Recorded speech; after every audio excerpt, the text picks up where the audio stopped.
Hi everyone, I'm in Greenwich Park, and this park, as well as being a fantastic place to get a good view of the city, is the place where you can find the Greenwich Meridian. Since the late 19th century, the Prime Meridian at Greenwich has been the reference line for Greenwich Mean Time, or GMT.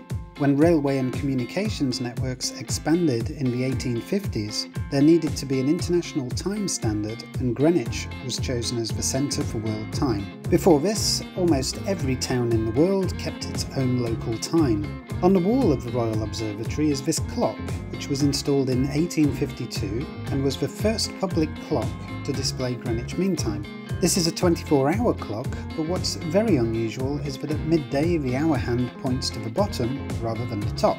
Underneath the clock are these placards placed in 1866 which display the standards of length in yards, feet and inches. Which brings me to another very odd thing about Britain. Should we use the simple metric system like all our neighbours, or the overcomplicated imperial system like our friends across the pond?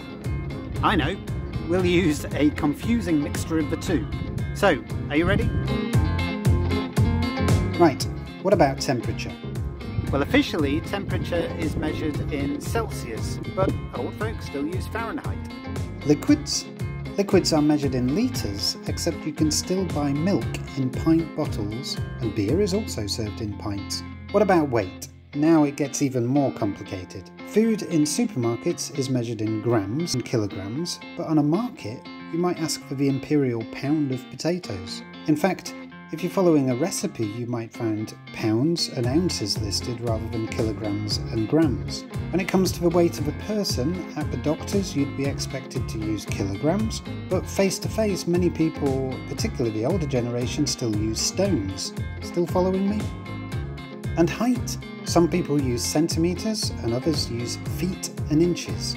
I'm 5 feet 9 inches tall, or 175 centimetres if I'm feeling modern.